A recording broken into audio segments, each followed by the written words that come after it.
Hello friends, तो अब हम चलेंगे अपने नेक्स्ट टॉपिक पे। और ये जो प्रांतीय राजवंश चल रहा है, तो अब इसमें हमें देखना है मालवा और गुजरात, मेवाड़ और खानदेश। तो ये लगभग 4 मैं इसमें आपको कंप्लीट करा दूंगा और ये हमारा कंप्लीट हो जाएगा। इसके पहले मैंने आपको मध्यकालीन भारत में ही बंगाल को बता दिया है। बंगाल के बाद आप देखेंगे कि बंगाल थोड़ा लंबा था। और उसके पहले मैंने आपको जौनपुर बता दिया था। जौनपुर के पहले भी आप देखेंगे कि मैं कश्मीर का इतिहास भी कंप्लीट करा चुका हूँ। तो ये 3-4 कंप्लीट करा दिया और ये मैप भी बताया था कि कौन सा कहाँ पे है। तो ये आप देखेंगे कि ये मेवाड़ वाला इलाका है जो कि अभी हमें देखना है, और गुजरात भी अभी हम देखेंगे, और मालवा ये हम देखेंगे अभी, और खानदेश ये। तो ये समझिए 4 हम अभी देखेंगे, ये जो 4 है इधर वाला।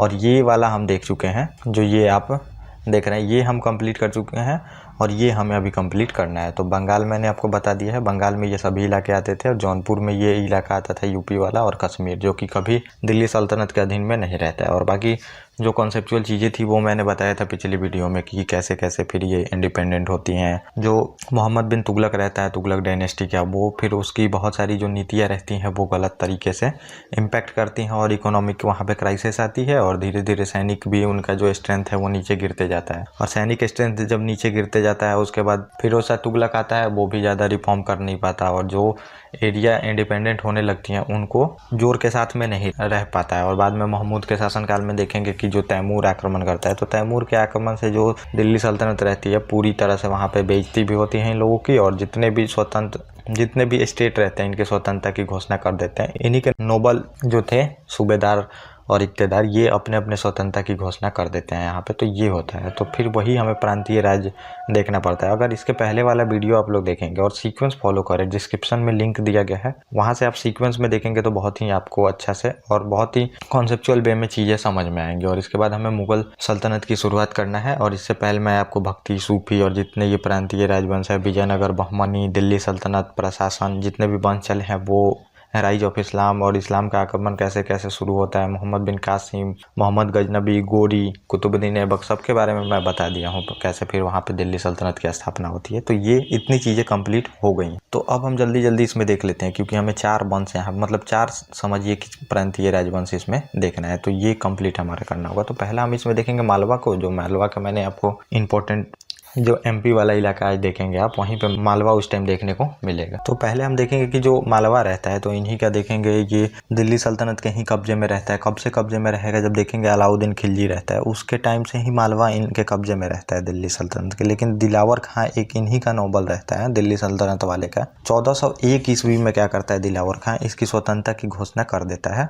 और इसका वास्तविक इसका जो नाम रहेगा यही हुसैन रहता है। हुसैन ही मतलब स्वतंत्रता की घोषणा करता है। तो पहले हम देखते हैं दिलावर खां, जिन्हें 1390 ईस्वी में फिरोज शाह जो तुगलक रहता है, ये मालवा का क्या करता है, गवर्नर नियुक्त करता है, और फिर ये 1401 ईस्वी में खुद को एक स्वतंत्र शासन घोषित कर लेता है। स्वतंत्र मतलब अपने आप को इंडिपेंडेंट की घोषणा कर लेता है। तो मैंने जैसे बताया, खिलजी वंश में जो अलाउद्दीन खिलजी रहता है, इसको दिल्ली सल्तनत में मालवा को जीत के मिलाया रहता है। और बाद में खिलजियों के बाद तुगलक आते हैं, और तुगलक में ये जो फिरोज शाह तुगलक आप देखेंगे, ये क्या करता है, गयासुद्दीन तुगलक, मोहम्मद बिन तुगलक, उसके बाद फिरोज शाह तुगलक आता है। तो मोहम्मद बिन तुगलक में तो मैंने बता ही दिया कि बहुत सारे मतलब जो वो रिफॉर्म करता है, लेकिन वो उल्टा उस पर इम्पैक्ट करता है, और इकोनॉमिक क्राइसिस आती है। तब तक तैमूर भी आक्रमण कर देता है, वहाँ पे देखता है कि अब ये दिल्ली सल्तनत है, तो इनका जो है ये शासन बहुत ज़्यादा अस्त व्यस्त है, और थोड़े बहुत जो स्टेट रहते हैं इक़्तेदार, वो स्वतंत्रता की घोषणा कर देते हैं। तो वो अब देखता है कि अच्छा टाइम है यहाँ पे आक्रमण करने का, और आक्रमण करता है तैमूर।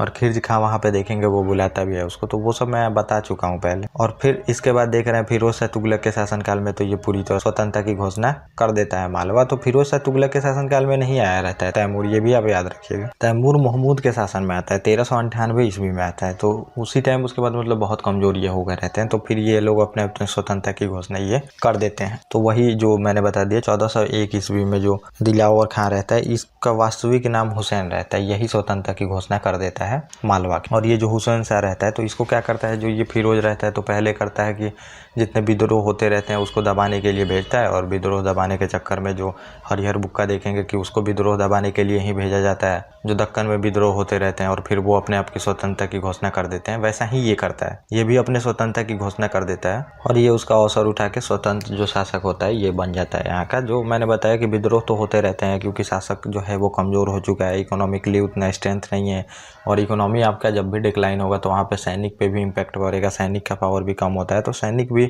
मजबूत उतनी रहती नहीं है। लेकिन फिर भी ये लोग भेजते हैं उसको दबाने के लिए, और फिर ये देखता है कि अब ये जो सेंटर है हमारे से तो युद्ध कर नहीं सकता, तो क्यों ना हम ही स्वतंत्र राजवंश की यहाँ पे स्थापना कर दे, और वही करता है। और इस पहले तो धारा राजधानी बनाता है धारा को, और फिर वहाँ से मांडू में स्थानांतरित कर देता है। तो ये लिखा भी है यहाँ पे, इसने मांडू का निर्माण कराता है शहर एक और अपनी राजधानी बनाया। और ये जो हुसंग शाह रहता है, ये गुजरात का शासक जो अहमद शाह रहता है उसके खिलाफ कई लड़ाइयाँ लड़ता है। तो गुजरात और ये देख रहे हैं मालवा पास ही में है, तो ये बहुत सारी लड़ाइयाँ उससे लड़ता है। और नर्मदा नदी के किनारे आप देखेंगे होशंगाबाद शहर यही बसाता है, एमपी में होशंगाबाद आप आज भी देख सकते हैं। और मांडू के किले का भी निर्माण कराता है, और इसी मांडू का जो किला आप देखेंगे इसी में दिल्ली दरवाजा भी है, तो दिल्ली दरवाजा भी मांडू के किले में ही है, आपको ये भी याद रखना होगा। और ये क्या करता है, अब जो महमूद खां रहता है ये महमूद शाह की उपाधि धारण करता है। तो अगला जो शासक देखेंगे महमूद खां बनता है, और महमूद शाह की उपाधि से ये गद्दी पे बैठता है। और मालवा में देखेंगे कि खिलजी वंश की स्थापना ये करता है, तो ये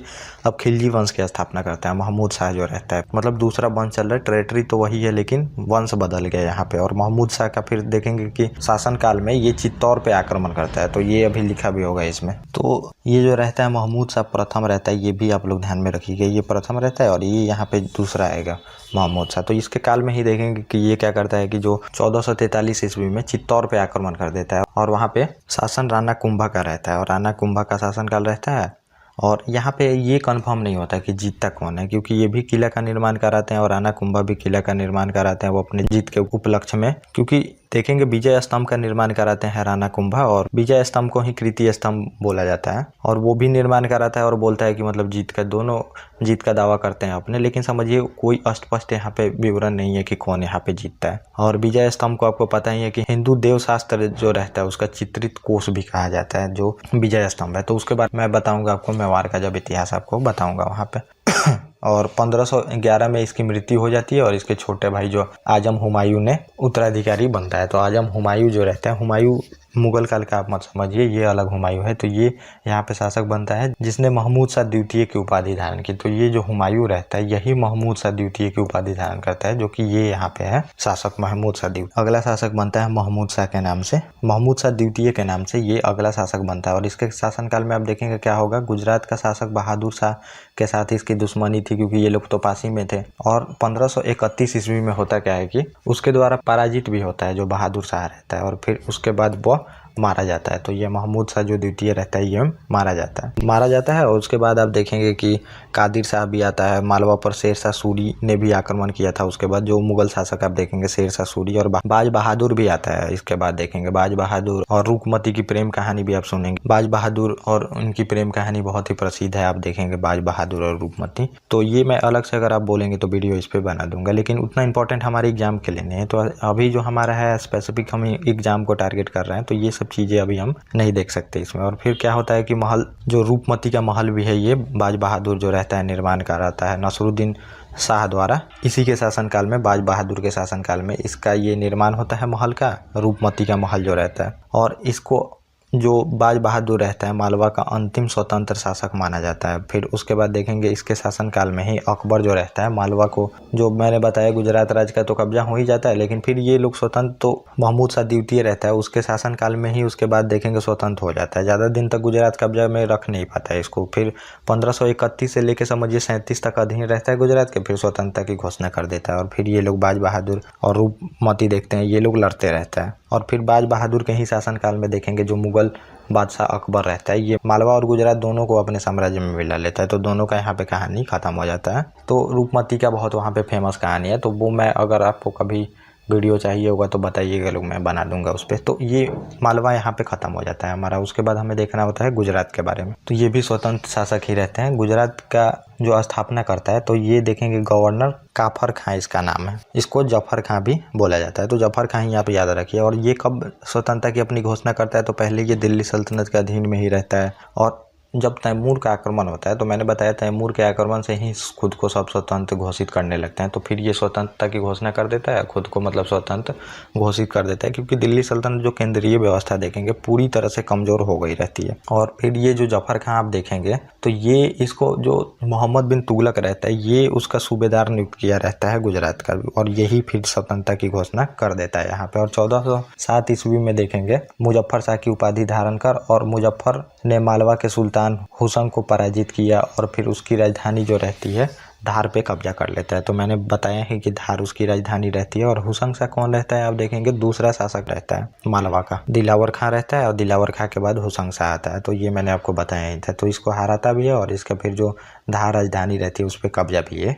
करता है जो जफर खां रहता है। और फिर ये जो मुजफ्फर शाह रहता है इसके बाद जो अपना उत्तराधिकारी नियुक्त करता है तो अहमद शाह को उत्तराधिकारी ये नियुक्त करता है। और अहमद शाह फिर स्वतंत्र राज्य का वास्तविक संस्थापक होता है। तो मैं ये बहुत बार पहले बता चुका हूँ, जो सूबेदार है वो पूरी तरह से स्वतंत्रता की घोषणा नहीं करता, लेकिन जो अगला शासक आता है तो वो उसको कोई लगाव रहता नहीं है और तब तक शासन भी स्टेबल हो गया रहता है। तो वो पूरी तरह से वास्तविक संस्थापक माना जाता है, क्योंकि पूरी तरह से वो देखेंगे बात मानना ही छोड़ देता है जो केंद्रीय शासन रहता है। और यही जो अहमद शाह आप देखेंगे तो यही जो साबरमती नदी रहती है उसके किनारे अहमदाबाद शहर भी यही बसाता है। जो नगर आप देखेंगे वो उसको यही बनवाता है और जो पाटल से राजधानी रहती है यहाँ पे लाता है वो अहमदनगर में। तो ये अहमद शाह के बारे में मैंने आपको थोड़ा सा बता दिया। और गुजरात में फिर सर्वप्रथम ये अहमद शाह ही देखेंगे कि जजिया कर लगा देता है। तो अहमद शाह ही फिर जजिया कर लगा देता है। और अहमदाबाद जो देखेंगे ये शहर बसाया रहता है, उसमें जामा मस्जिद और 3 दरवाजा का भी निर्माण का रहता है अहमदाबाद में। और फिर अगला जो शासक आएगा वो महमूद बेगरा आएगा। महमूद बेगरा भी बहुत प्रसिद्ध राजा है यहाँ का, महमूद द्वितीय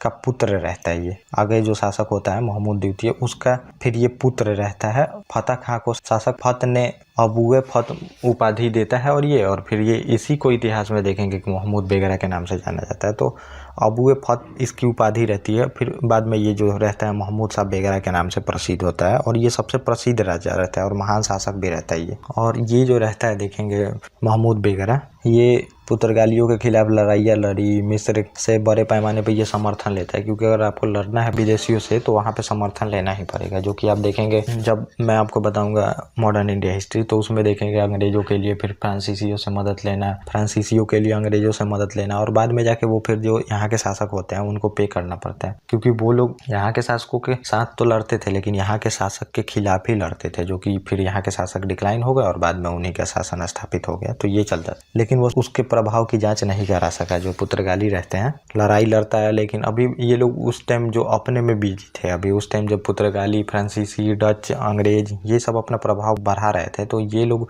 उतना ध्यान में उनको नहीं रखे थे। ये लोग अभी मालवा, मेवाड़, गुजरात, खानदेश जो भी थे वो सब आपस में लड़ने में बिजी थे। और ये बेगरा को ही देखेंगे कि फिर ये मुस्तफ़ाबाद एक शहर बसाता है, मोहम्मदाबाद एक नगर बसाता है, मतलब शहर ये इतने बसाता है। और गिरनार वो जो इसको बेगरा की उपाधि मिलती है महमूद को, तो जो देखेंगे गिरनार और जो चंपानेर रहता है उसको पहले ये जीतता है तभी जाके इसको बेगरा की उपाधि मिलती है। और मोहम्मद एक बड़ा सुन्नी था और इसके कारण क्या होता है जो हिंदू विषय रहते हैं उसके प्रति असहिष्णु धार्मिक नीति अपनाता है।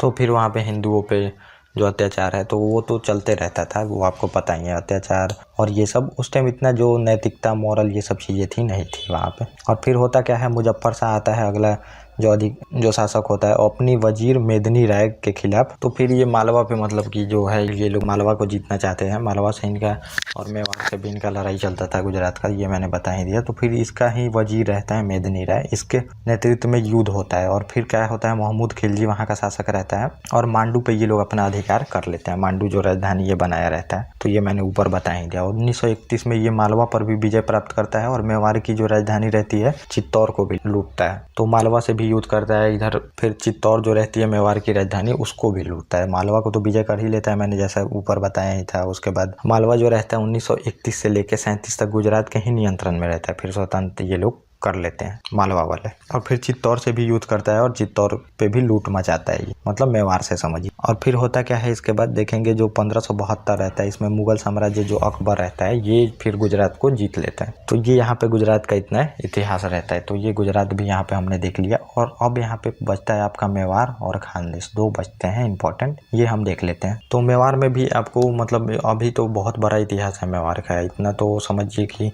देखना आपके लिए ज़रूरी नहीं है, लेकिन जो इम्पोर्टेंट है वो मैं आपको बता देता हूँ। दक्षिण भारत में जो खानदेश है वो भी हम इसमें देख लेंगे। और फिर मेवाड़ के जो राजपूत रहते हैं तो आपको पता ही है कि मतलब मिडिएबल हिस्ट्री में जो मुस्लिम जितने भी आक्रमण हुए हैं तो वही रोक के रखते हैं हमेशा से। पहले गुर्जर प्रतिहार चलते थे और मतलब बहुत इनका गौरवशाली इतिहास रहा है, तो वो मुझे बताने की ज़रूरत है नहीं, बहुत लोग जानते हैं और आप लोग भी जानते हैं, सभी लोग जानते हैं। वहाँ पे एक से एक वीर योद्धा वहाँ पे आए तो वो आप लोग समझ सकते हैं वहाँ पे। तो पहला हम देखेंगे इसमें जो हमें तो मतलब देखना होता है जब यहाँ पे दिल्ली सल्तनत की स्थापना होती है वहाँ से, लेकिन थोड़ा सा पहले का भी इतिहास मैं आपको बता दूंगा जो कि आपको समझने में ज़्यादा फायदा करेगा। वहाँ पे पहले देखेंगे गोहिलादित्य रहते हैं एक, जो कि देखेंगे 566 ईस्वी में वो मेवाड़ पे गोहिलीद वंश की स्थापना करते हैं। तो पहले गोहिलीद वंश चलती है यहाँ पे, और फिर बाद में देखेंगे बप्पा रावत आते हैं जो बप्पा रावत रहते हैं। तो 734 ईस्वी में देखेंगे चित्तौड़गढ़ के राजा रहते हैं मान मोरी को हरा के मेवाड़ पे गोहिल साम्राज्य की नींव रखते हैं। तो वास्तविक जो गोहिल साम्राज्य है उसकी नींव तो ये बप्पा रावत रखते हैं, लेकिन स्थापना पहले हो चुकी है इसकी, तो ये मैंने बता ही दिया आपको।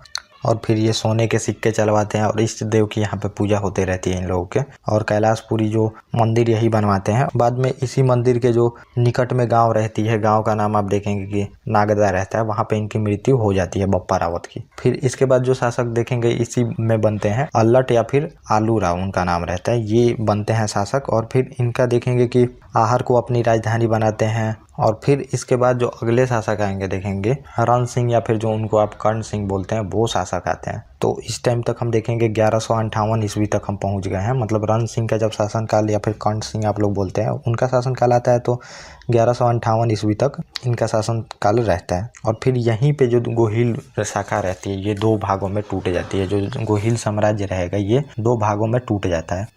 और प्रथम जो शाखा देखेंगे रावल शाखा रहती है। रावल शाखा फिर ये चित्तौड़ पे शासन ये लोग करते रहते हैं। और द्वितीय राणा शाखा आप देखेंगे रावल और राणा शाखा में ये टूटती है। और फिर ये जो रण सिंह यहाँ के रहते हैं, रण सिंह के ही शासन काल में एक ये लोग सिसोदा गांव बसाते हैं। और फिर राणा शाखा की जो नींव रखी जाती है, राणा और रावल शाखा जो मैंने अभी बताया, सिसोदिया वंश फिर यहाँ पे स्थापित होता है और ये सिसोदिया वंश वाले कहलाते हैं। तो इन्हीं का हमें इतिहास देखना होता है। तो ये इतिहास रहता है कुछ, आप समझ सकते हैं।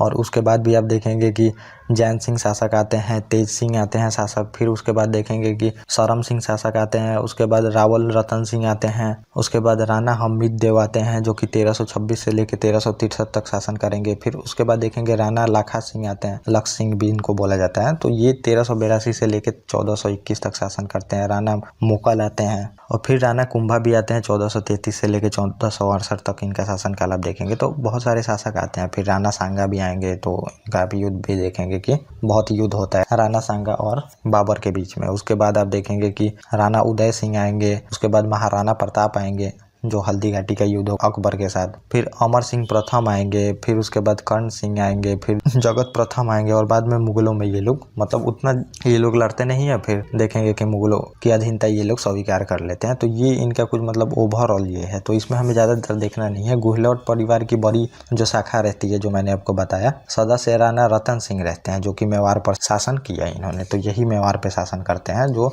रतन सिंह रहते हैं। तो रतन सिंह बहुत बाद में आते हैं। अगर इनका इतिहास देखिएगा तो आप रतन सिंह बहुत बाद में आते हैं। इसके पहले आप देखेंगे सरम सिंह शासक अगले आते हैं। तेज सिंह भी इसके पहले शासन रहते हैं। जैत्र सिंह भी रहते हैं। कर्ण सिंह भी रहते हैं। इसके पहले मतलब बहुत सारे शासक आ गए रहते हैं। तो ये रतन सिंह के काल से ही हमें देखना होता है क्योंकि हम मिडिएबल हिस्ट्री में देख रहे हैं। और बाकी जो एंशिएंट चलेगा उसमें मैं आपको बता दूंगा वहाँ पे। और फिर जो अलाउद्दीन खिलजी रहता है ये अपना साम्राज्य विस्तार करते रहता है। और 1303 ईस्वी में देखेंगे कि आक्रमण करता है मेवाड़ पे। और जो चित्तौड़ रहता है तो ये मेवाड़ की राजधानी रहती है, ये भी आप लोग ध्यान रखिएगा। और उदयपुर आज देखेंगे जो आज का इलाका आता है उदयपुर में। और फिर कर लेते हैं ये अधिकार मेवाड़ पे। और हालांकि जो लक्ष्मण सिंह रहते हैं और फिर इसी लड़ाई में देखेंगे जो ये यहाँ पे आक्रमण करता है अलाउद्दीन के लिए, तो इसी रानी में जो पद्मावती रहती है जो कि इस पे मूवी भी बनी है, तो ये 1600 रानियों के साथ में देखेंगे कि जौहर प्रथा का ये लोग पालन करते हैं। तो जो जौहर प्रथा है मतलब एक साथ अग्नि कुंड जलाई जाती थी और महिलाएं जितनी भी साथ में होती थी वो जौहर का पालन करती थी। उसी अग्नि कुंड में वो लोग अपना जान दे देते थे। तो समझिए उस टाइम बहुत वीरता की बात है कि अगर एक बार में 1600 लोग 10-10 हज़ार लोग एक बार में जौहर प्रथा पालन करते थे जब भी युद्ध में हार होने लगती थी, ताकि ये जो मुस्लिम शासक हैं वो बहुत ज़्यादा यहाँ पे दुर्व्यवहार करते थे, स्त्रियाँ जो होती थी उनके साथ, तो इस वजह से ये मरना पसंद करते थे। आज आप लोगों को लगता होगा मतलब कि ये बेवकूफ़ी का चीज़ था, चाहे जो सती प्रथा देखेंगे, चाहे जो जौहर प्रथा है, तो आज मतलब ठीक है, इंडिपेंडेंट स्टेट है, स्टेट सबका ख्याल रखती है, वहाँ पे किसी को कुछ नहीं किया जा सकता अगर कोई मरता भी है। लेकिन उस टाइम में देखेंगे जब भी हस्बैंड की मृत्यु हो जाती थी तो वहाँ के जो शासक से वो हारते थे, तो फिर उनका वो भोग विलास की वस्तु समझी जाने लगती थी स्त्री को। इस वजह से वहाँ पे जौहर का प्रथा ये लोग करते थे वहाँ पे। तो इस वजह से ये 1600 रानियाँ जो रहती है पद्मावती के साथ में जौहर प्रथा का पालन कर लेती हैं।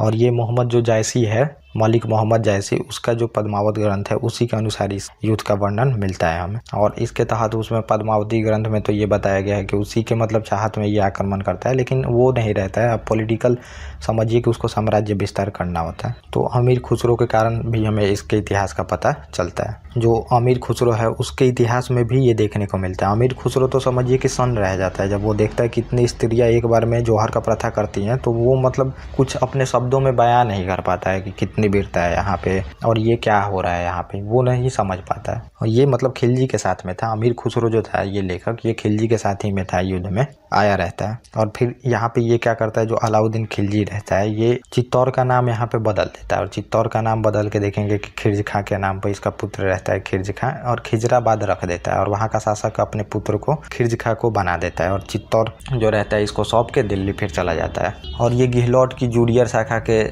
सदस्य सिसोदिया, तो मैंने बता ही दिया सिसोदिया के बारे में, लड़ाई के दौरान सिंहासन पर रखा गया था। तो वो उस टाइम जब बढ़ता है 2 भागों में, तो ये मैंने आपको बता ही दिया।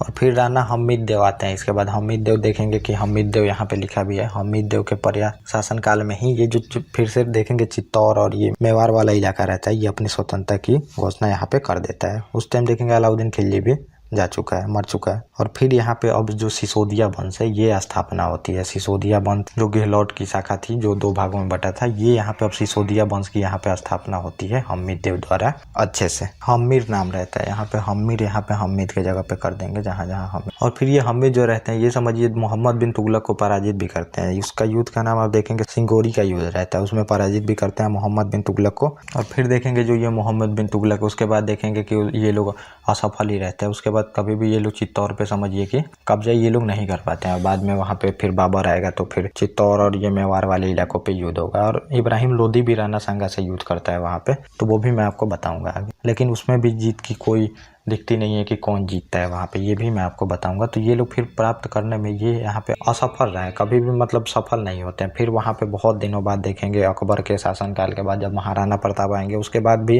ये लोग नहीं मिला पाएंगे मुगल सल्तनत में। बाद में जो महाराणा प्रताप के जो अगले शासक आते हैं वो फिर अधीनता स्वीकार करते हैं, तो वो मैं आपको बताऊँगा यहाँ पे। तो फिर ये असफल रहता है। हमीद देव स्वतंत्रता की यहाँ पे घोषणा कर देते हैं। और मोहम्मद बिन तुगलक के बाद आप जानते हैं दिल्ली सल्तनत जो है वो पूरी तरह से डिक्लाइन होना शुरू होती है। उसके बाद ऐसा कोई शासक आता ही नहीं है कि फिर कब्जा कर सके। और फिर देखेंगे हमीर जो रहते हैं इनको अपदस्थ करके इनका बेटा छत्र सिंह 1378 से लेकर 1405 तक शासन करता है। उसके बाद आप देखेंगे मोकन शासक होता है। और अपने मामा जो रहते हैं राणा मल, इनके मदद और नागौर का एक मुस्लिम रियासत रहता है नागौर में, वो थोड़ा सा छोटा ही रहता है और वो मदद करता है। और ये लोग मारवाड़ पर कब्जा कर लेते हैं। तो मारवाड़ और इनमें जो मेवाड़ रहता है उसमें काफ़ी मतलब हमेशा से कॉन्फ्लिक्ट चलते रहता है। तो ये होता है। और उसी समय देखेंगे कि मालवा और गुजरात का शासक जो रहता है मेवाड़ पर हमला किया। मालवा और गुजरात से भी हमेशा इनका लड़ाई चलते रहता था। और फिर होता क्या है, रणमल जो रहता है मेवाड़ को बचाता है और फिर रणमल ही रहता है वो अपने जो भतीजा रहता है उसको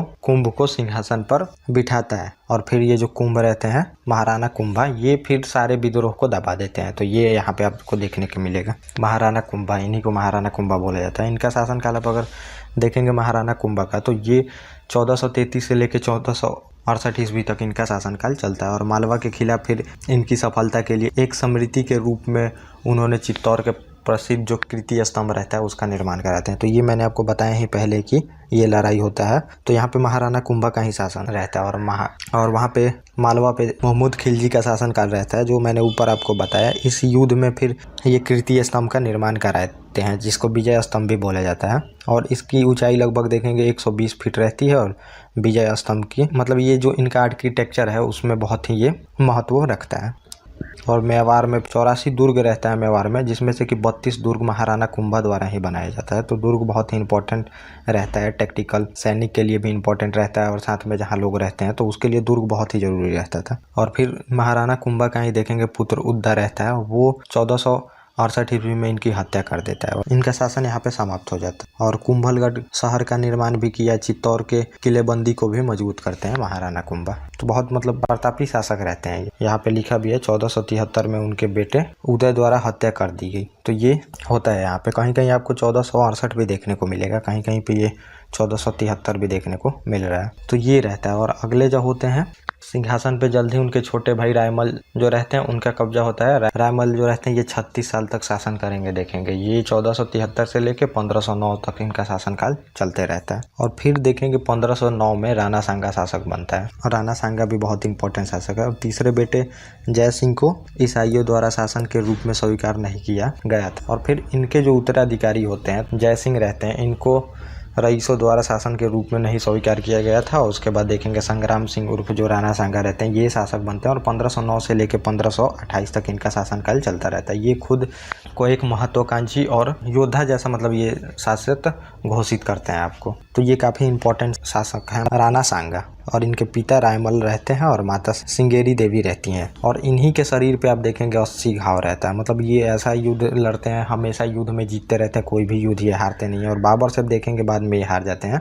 और इब्राहिम लोदी से भी इनका युद्ध होता है। तो युद्ध का भी मैं आपको बताऊंगा। तो खतौली का युद्ध होता है राणा सांगा और देखेंगे कि भी जो 1517 में खतौली का युद्ध इब्राहिम लोदी के बीच में, जिसमें ये क्लियर नहीं हो पाता है कौन जीतता है, लेकिन इसमें जो राणा सांगा रहते हैं उनकी एक हाथ चली जाती है। और यहाँ पे देखेंगे जो दिल्ली सल्तनत है उखड़ते उखड़ते बचता है। और वही फिर बाद में जाके जो दौलत खां रहता है इनका एक सूबेदार रहता है और फिर इब्राहिम लोदी का एक चाचा रहता है आलम खां, ये बाबर को बुलाते हैं क्योंकि इनको लगता है कि कहीं मुस्लिम शासन ही ना उखड़ जाए यहाँ से भारत से, इसलिए उन बाबर को ये लोग आमंत्रण करते हैं। और फिर राणा सांगा भी बोलता है तुम आओ, क्योंकि ये युद्ध से परेशान हो गया था इसके इब्राहिम लोदी से थोड़ा, तो इनको भी क्षति का सामना करना पड़ा था। और ये राणा सांगा थे तो ये सोचे कि वहाँ पे बाबर इब्राहिम लोदी को हरा के चला जाएगा और वहाँ पे फिर दिल्ली वाले इलाकों में मेरा शासन स्थापित हो जाएगा। लेकिन बाबर फिर यहाँ पे आता है तो सोचता है क्यों ना हम यहाँ पे शासन एस्टेब्लिश कर ले। तो ये मैं आपको आगे बताऊँ। तो ये खतौली का युद्ध होता है। फिर देखेंगे एक बारी का भी युद्ध होता है, तो वो इम्पोर्टेंट नहीं है हमारे लिए। और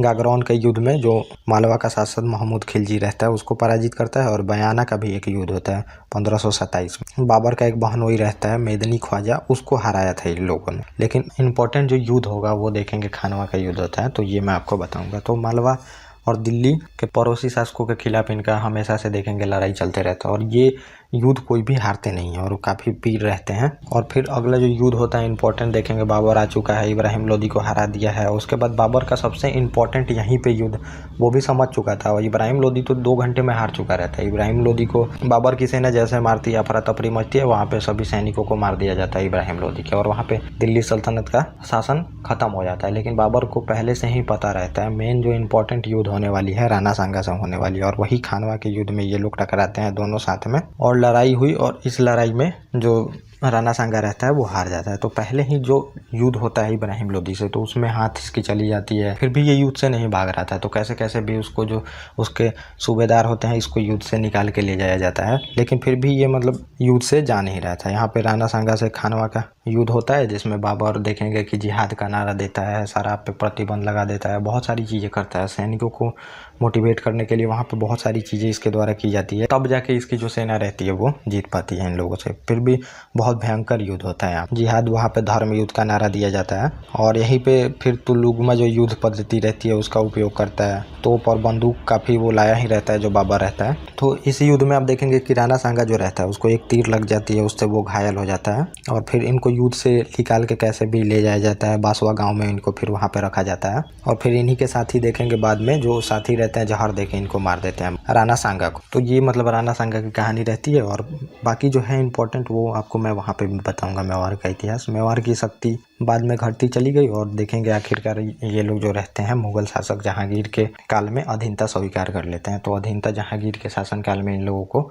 स्वीकार करा दी जाती है। तो ये आप लोग ध्यान में रखिएगा, ये क्वेश्चन आएगा। और इसके बाद भी आप अगर देखें तो राणा उदय सिंह इसके बाद शासक बनते हैं और इनका 1537 से लेके 1572 तक शासनकाल चलता है राणा उदय सिंह का। और राणा उदय सिंह जो रहते हैं महाराणा संग्राम सिंह के पुत्र रहते हैं, ये शासक बनते हैं। और राणा उदय सिंह का जन्म चित्तौड़ में देखेंगे हुआ रहता है, चित्तौड़गढ़ में। और ये जो शेरशाह सूरी देखेंगे अफगानी रहता है, इसकी अधीनता ये स्वीकार कर लेते हैं राणा उदय सिंह बाद में। और उदयपुर जो नगर रहता है ये यही बसाते हैं, धूनी नामक स्थान पे ये उदयपुर शहर जो रहती है उसकी ये नगर की स्थापना करते हैं। और उदय सागर झील भी ये बनाते हैं, तो ये भी आप लोग ध्यान में रखिएगा जो उदय सिंह रहते हैं। और इन्हीं के शासनकाल में अकबर जो रहता है 1567-68 में देखेंगे चित्तौड़ पे आक्रमण करता है। और इन्हीं के जो आप देखेंगे सेनापति रहते हैं, काफी वीर रहते हैं, जयमल और फत्ता। और ये फिर क्या करते हैं, जो किला रहता है इसकी सुरक्षा करने के लिए फिर ये उसको सौंप कर चले जाते हैं अपना गोगुंदा में चले जाते हैं ये। और फिर ये जो जयमल और फत्ता रहते हैं इस युद्ध में मारे भी जाते हैं। और फिर जितनी रानियां उस दुर्ग में रहती हैं देखेंगे कि वो फिर जौहर प्रथा का पालन कर लेती हैं। और देखेंगे ये उदय सिंह को मतलब अपने अधीन करने के लिए अकबर पहले ही शिष्टमंडल भेज चुका था, भारमल को भेजा था, फिर दूसरा देखेंगे टोडरमल के साथ भेजा था। फिर अगले जो शासक आप देखेंगे महाराणा प्रताप आते हैं और इनका शासनकाल 1572 से लेकर 1597 तक चलता है। और महाराणा प्रताप को कीका कह के पुकारा जाता था। कीका मतलब वहाँ के लोग पुकारते थे, कीका मतलब होता है कि बेटा, उनको पूरे लोग उनको बेटा ही कह के पुकारते थे। महाराणा प्रताप काफी वीर थे, ये आपको पता ही है, महाराणा प्रताप के बारे में सभी जानते हैं। राणा उदय सिंह के ये बड़े बेटे थे और ये 9वें बेटे रहते हैं। फिर तो जगमाल भी रहता है उनके बेटे में, वो शासक बन जाता है। लेकिन जो वहाँ की जनता रहती है महाराणा प्रताप को पहले से ही देख लेती है कि ये प्रभावी रहते हैं और इन्हीं को चाहते थे शासक बनाना, लेकिन बाद में फिर इन्हीं को शासक बनाया जाता है। जगमाल को वहाँ से हटा दिया जाता है गद्दी से। और आप देख रहे हैं जो 4 साल पहले यहाँ पे अकबर का कब्जा हो ही चुका है चित्तौड़ पे, और बहुत कत्लेआम भी कराता है उस टाइम। जो मैंने बताया कि रानी जो रहती हैं लोग जौहर प्रथा का पालन कर लेती हैं। फत्ता एवं जयमल के जो नेतृत्व में युद्ध वहाँ पे होते रहता है, तो चित्तौड़ पे इसका कब्जा हो गया रहता है अकबर का। और फिर वहाँ पे अब हल्दी घाटी जो युद्ध रहती है उसका वहाँ पे सिनेरियो बनता है, आप देखेंगे। फिर महाराणा प्रताप क्या करते हैं, जब युद्ध होने वाला रहता है सारे खेत के फसल जो रहते हैं उनको जला देते हैं, कुआं जो रहता है उसको ढकवा देते हैं, मतलब कुएं को भरवा देते हैं। क्योंकि जो अकबर की सेना रहती है वहाँ पे आके आराम करती है, फसल रहती है उसको बर्बाद ये लोग करते हैं, इस वजह से ये सब ये करते हैं। और फिर 1773 से लेके 75 तक आप देखेंगे अकबर 3 के पास भेजता है। अकबर मतलब चाहता है कि ये ऐसे ही अधीनता स्वीकार कर ले, लेकिन इनका जो जमीन रहेगा इन्हीं को हम दे देंगे, बाकी तुम अपना जो शासन है करते रहो, बस हमारे नीचे रहो, हमारे झंडे के, मुगलिया झंडे के। लेकिन ये स्वीकार नहीं करते हैं। तो पहले देखेंगे मान सिंह को भेजता है, भगवत दास को भेजता है, राजा टोडरमल आते हैं कि अधीनता स्वीकार कर लो, युद्ध नहीं होगा वहाँ पे। फिर ये किसी का बात नहीं मानते हैं और इन लोगों का बेइज्जती भी करते हैं वहाँ पे, देखेंगे मान। फिर लास्ट में एक ही ऑप्शन बचता है युद्ध का, और देखेंगे हल्दी घाटी जो युद्ध रहती है 1576 में, इसमें दोनों सेनाएं भिड़ती हैं। तो युद्ध बहुत भीषण होते रहती है। जो मुगल सेना रहती है काफी बड़ी रहती है, जो स्ट्रेंथ है मुगल सेना की, मतलब वो अगर लैंड पे लड़ा जाए, अगर संकरी एरिया ना रहे, पर्वत पठार, तो मतलब वो बड़ी सेना थी। तो बहुत बड़ी सेना लेके आते हैं, लेकिन फिर भी देखेंगे कि यहाँ पे उन लोगों को कुछ हासिल नहीं होता, युद्ध में यही आगे रहते हैं। लेकिन वहाँ पे जब मोर आता है देखेंगे राम प्रसाद रहता है इनका हाथ। राम प्रसाद का एक महावत रहता है, जो कि महावत होते हैं जो हाथी को चलाते हैं, तो फिर वो तीर से मारा जाता है वहाँ पे। और ये जो हाथी रहता है आप देखेंगे राम प्रसाद, इसको फिर अकबर ले भी जाता है वहाँ पे। और फिर अकबर जो अपने मतलब दरबार में वहाँ पे ले जाता है, वहाँ पे रखा भी जाता है इसको, जहाँ पे ये लोग निवास करते हैं। और फिर राम प्रसाद रहता है वो अपना खाना पीना सब छोड़ देता है, आप देखेंगे राम प्रसाद, और वो हाथी भूख के वजह से मर जाता है। तो फिर वहाँ पे बोला भी जाता है कि हाथी जब हमारी अधीनता स्वीकार नहीं कर पा रहा है एक जानवर, तो फिर महाराणा प्रताप क्या करेंगे वहाँ पे, स्वीकार हमारी अधीनता। फिर देखेंगे चेतक इनका रहता है, उस पे सवार होके ये युद्ध करते रहते हैं महाराणा प्रताप। और मानसिंह हाथी पर था, फिर अटैक करते हैं ये, और हाथी भागने लगता है वहाँ पे जिसपे मान सिंह रहता है। और महावत जो रहता है हाथी चला रहा था उनका मान सिंह का, वो मारा जाता है वहाँ पे। और जो मान सिंह मतलब जिस हाथी पे बैठा रहता है उसके सूर में देखेंगे पहले तलवार वगैरह बांधा जाता था हाथियों का, जब युद्ध होता था तलवार भाले, तो वही तलवार जो रहती है फिर जब घोड़ा कूद के अटैक करता है, जब नीचे गिरने लगता है, तो वो तलवार से फिर जो चेतक रहता है उसका पैर कट जाता है वहाँ, और चेतक मतलब घायल हो जाता है बहुत बुरी तरह से। फिर भी देखेंगे वहाँ पे अब युद्ध का जो सिनेरियो है चेंज होने लगता है पूरी तरह से। जो मान सिंह के सैनिक रहते हैं वो घेर लेते हैं चारों तरफ से महाराणा प्रताप को, और फिर इनके जितने नोबल होते हैं, जितने भी सरदार होते हैं, वो बोलते हैं कि अब आपको युद्ध छोड़ के मतलब चले जाना चाहिए। वो टैक्टिकल जो रिट्रीट होता है, मतलब फिर से युद्ध छोड़ो और फिर से युद्ध में कुछ दिन बाद आके लड़ो, क्योंकि वहाँ पे अपना जान गंवाने से अच्छा है कि युद्ध थोड़ा दिन के लिए अगर छोड़ देते हैं फिर आके आप जीत सकते हैं, वही किया जाता है। यहाँ पे महाराणा प्रताप को निकाला जाता है, उनके एक सेम शकल के रहते हैं, देखेंगे मानसिंह झाला नाम रहता है, उनको फिर वहाँ पे करके और महाराणा प्रताप को निकाल दिया जाता है और चेतक से फिर ये चले जाते हैं और चेतक इनको ले जाता है और फिर एक देखेंगे बहुत बड़ा जो नदी रहता है उसको कूदता है और वहाँ पे उसकी मृत्यु हो जाती है चेतक की। और मानसिंह जो झाला रहता है इसकी भी मृत्यु हो जाती है। महाराणा प्रताप समझ के मतलब सेम इनका शकल रहता है तो उसको मार दिया जाता है मुगल सेना द्वारा। और फिर उसके बाद देखेंगे जो महाराणा प्रताप रहते हैं जंगलों में जीवन बिताते हैं, छापामार युद्ध करते हैं, क्योंकि देखेंगे बहुत बड़ी सेना रहती है मुगल की और सामने के युद्ध में उनसे लड़ना मतलब बहुत ही मुश्किल था। लेकिन जो शिवाजी टैक्टिक्स बाद में अपनाते हैं वही ये लोग पहले अपनाते हैं और छापामारी युद्ध करके बहुत सारे इलाकों को फिर ये लोग जीत जाते हैं। कई जगह मुगल सैनिकों को देखेंगे ये लोग हराते हैं। और फिर अगला एक इम्पोर्टेंट आप युद्ध देखेंगे, दिवेर का युद्ध रहता है। इंपॉर्टेंट युद्ध ये मुगल के तरफ से देखेंगे कि सुल्तान खां रहता है। फिर उस युद्ध में देखेंगे महाराणा प्रताप उसको बीच तलवार से अपने उसको ऐसा मारते हैं मतलब कि बीच से घोड़े के साथ वो बीच मतलब दो आधा कर देते हैं। उसकी सुल्तान खां जो रहता है पूरी तरह से बीच से काट देते हैं, घोड़ा के साथ ही वो कट जाता है। तो बहुत मतलब ये हट्टे कट्टे तो रहते ही हैं। और फिर वहाँ पे 36 छावनियाँ मुगलों की नष्ट कर देते हैं। और महाराणा प्रताप के बेटे अमर सिंह रहते हैं और फिर अजमेर का एक गवर्नर रहता है मुगल। फिर खाना आप देखेंगे जो नवरत्न में रहते हैं मुगल के, उनकी फिर क्या करते हैं कि ये जितने भी फैमिली के लोग होते हैं उनको ये लोग अमर सिंह बंदी बना लेते हैं। फिर राणा प्रताप देखेंगे गुस्सा होते हैं कि मतलब हमारा जो युद्ध है वो औरतों और बच्चों से युद्ध नहीं होता है। अब्दुल रहीम खाना के मतलब परिवार इनके जो लड़के रहते हैं अमर सिंह ये कैद कर लेते हैं अब्दुल रहीम खाना के पूरे परिवार को। फिर यहाँ पे महाराणा प्रताप जो रहते हैं ये गुस्सा भी होते हैं कि हमारा युद्ध मतलब युद्ध के मैदान तक है, तुम औरतों और बच्चों को क्यों वहाँ पे बंदी बनाए, और बहुत डांटते भी है, फिर इनको छोड़ना भी पड़ता है। तो आप यहाँ पे इन लोगों की मतलब समझ सकते हैं नैतिकता कितनी ऊपर थी। लेकिन जब मुगल थे तो वो युद्ध के लिए कोई भी चीज़ों का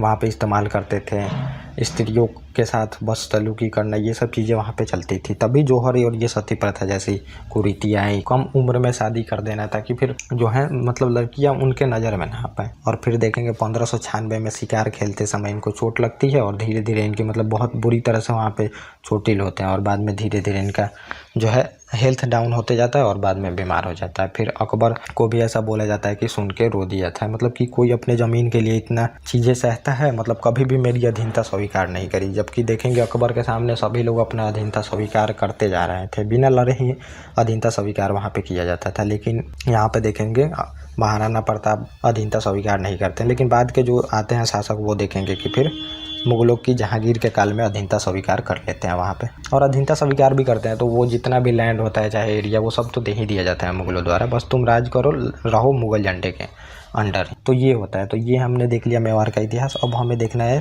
थोड़ा सा खानदेश का इतिहास, दक्षिण भारत। और ये खानदेश का अगर आप इतिहास देखेंगे तो ये फिरोज शाह तुगलक जो रहता है इसी का सूबेदार रहता है अहमद फारूकी। ये 1382 में देखेंगे कि स्थापना करता है खानदेश में, स्वतंत्र राज्य की स्थापना करता है और राजधानी बुरहानपुर को बनाता है। तो खानदेश की स्वतंत्र राज्य की स्थापना इसके गवर्नर मलिक राजा ने फिरोज शाह तुगलक की मृत्यु के बाद कर दी, और ये ताप्ती और नर्मदा नदी के बीच में था। तो खानदेश का एरिया मैंने आपको दिखाया भी था। तो ये फिरोज शाह तुगलक के ही फारूकी जो रहता है ये स्थापना करता है स्वतंत्र राज्य की, और इसी को मलिक राजा भी बोला जाता है। और फिर आप देखेंगे बहमनी राज्य यहीं पे नीचे रहता है, और फिर इसको अपने अस्तित्व के लिए उससे हमेशा युद्ध करना पड़ रहा था और लगातार युद्ध किया है। और हमेशा इस मालवा और जो गुजरात रहता है उस पर निर्भर रहना पड़ता था हमेशा, जो बहमनी साम्राज्य रहती थी उससे युद्ध के लिए। ये लोग जब अपना सैनिक सपोर्ट करते थे तभी ये अस्तित्व में। लेकिन धीरे धीरे फिर क्या होता है कि अंत में जब अकबर आता है तो 1601 ईस्वी में देखेंगे मुगल सम्राट अकबर द्वारा इसे साम्राज्य में मिला दिया जाता है। और आदिल शाह देखेंगे अंतिम शासक रहता है यहाँ पे, और आदिल शाह के काल में यहाँ पे मुगल अपने अधीन कर लेते हैं। तो ये हमारा जितना भी प्रांतीय राज्य है ये कंप्लीट हो गया। अब इसके बाद मुगल साम्राज्य की शुरुआत करनी है, और एक शासक हमें लगभग समझिए एक वीडियो लगेगा देखने में, क्योंकि बहुत बड़ा वहाँ पे काम हुआ है, बहुत बड़ा रिफॉर्म देखेंगे, और चाहे बहुत बड़ा मतलब इनका है पूरी तरह से कब्जा रहता है। तो मुझे थोड़ा इसमें टाइम लगेगा, बहुत सारी चीज़ें इसमें आएंगी और बताने में, फिर मैप दिखाने में, सभी चीज़ों को समझाने में। फिर शेर शाह सूरी बीच में आएगा, उसके बारे में भी वो भी बहुत बड़ा रिफॉर्म करता है कुछ ही दिनों में देखेंगे, 5 सालों में ही बहुत बड़ा रिफॉर्म कर देता है बुढ़ापे में। तो उसको भी देखना बहुत ही ज़रूरी है। तो ये सब देखना पड़ेगा, सैन्य अभियान, जो इकोनॉमिक जो इम्पोर्टेंट कार्य किए हैं। उसके बाद हम देखेंगे जो पानीपत का युद्ध हुआ था, अब वो आएगा चीज़ें। महाराणा प्रताप से भी जो युद्ध होगा थोड़ा सा वहाँ अकबर का, वहाँ पे मैं आपको बताऊँगा। तो ये पहले पहले हम ओवरव्यू ले लेंगे और मैप देखेंगे कि कब किसके शासनकाल में कहाँ तक था। तो मतलब सबसे ज़्यादा देखेंगे साम्राज्य विस्तार इन लोगों का रहता है। लगभग आज हमारा जो एरिया है 32 लाख वर्ग किलोमीटर में है। मुगलों टाइम में देखेंगे 40 लाख वर्ग किलोमीटर में रहता है ये शासन, तो उस टाइम बताऊँगा। और वर्ल्ड की सबसे देखेंगे लार्जेस्ट इकोनॉमी रहती है वहाँ पे। तो ये सब चीज़ें आएगी जो मैं आपको बताऊंगा। Okay guys, thank you. और आप कृपया आप लोग इसको सीक्वेंस से देखें और जो कम्युनिटी पे क्वेश्चन है वो भी देने का कोशिश करें। तो अब हम मिलेंगे अपने नेक्स्ट टॉपिक पे।